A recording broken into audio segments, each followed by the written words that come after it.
Good afternoon. My name is Jamie Tasker, and I'll be spending a little bit of time with you discussing FEMA's Individuals and Households Program, or IHP.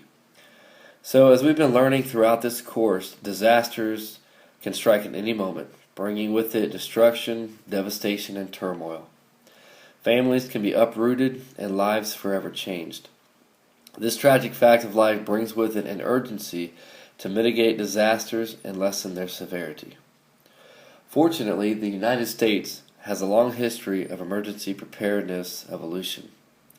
Today, partnerships between the government and NGOs can help victims respond to and recover from disasters.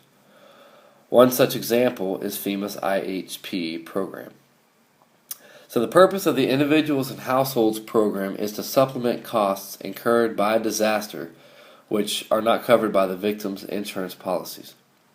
According to FEMA's IHP application guide, this program may help with home repair, home replacement, temporary housing, and other needs such as serious medical and dental issues, funeral arrangements, transportation, and storage, just to name a few. In order to qualify for the IHP program, the following must be true. First, you have filed for insurance benefits and the damage to your property is not covered by your insurance. In this case, you may be eligible for help from IHP to repair damage to your property. Second, you or someone who lives with you is a citizen of the U.S., a non-citizen national, or a qualified alien. Third, your home is in an area that has been declared a disaster area by the President. Fourth, the home in the disaster area is where you usually live the majority of the year. And fifth, you are not able to live in your home now, you cannot get to your home due to the disaster, or your home requires repairs because of damage from the disaster. In order to receive IHP help, you must fill out the application, which can be found at FEMA.gov or disasterassistance.gov. You can expect to hear from a FEMA inspector normally up to 10 days from the application was submitted.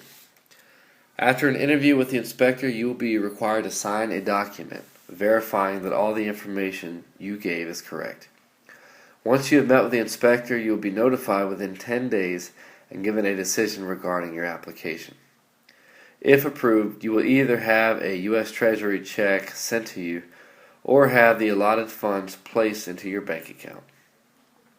Now, there's some considerations that I want to cover really quickly, and that is that you may not be eligible for IHP help if you have a suitable alternative place to live, such as another relative or a friend, something like that. Or if you fail to accept your insurance's assistance, you may not get assistance if the damaged home was not your primary residence. Additionally, IHP help does not extend to business losses.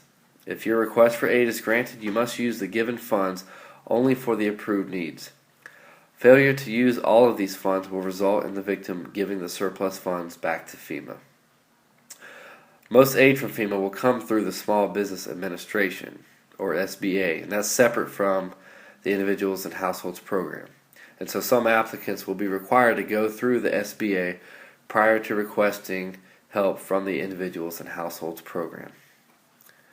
So my conclusion and analysis of the IHP program is that it can be an invaluable source of help to disaster victims. Like many great programs, unfortunately, this program runs the risk of being taken advantage of.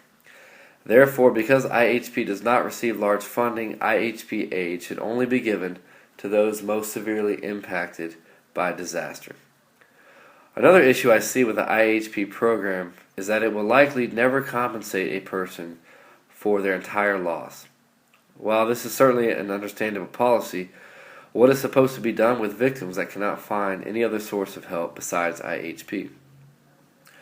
And finally, I do not see a specific plan in the IHP program that would expedite the process in the event of a major disaster, maybe such as Hurricane Katrina. Overall, though, I'm very favorable of the IHP program.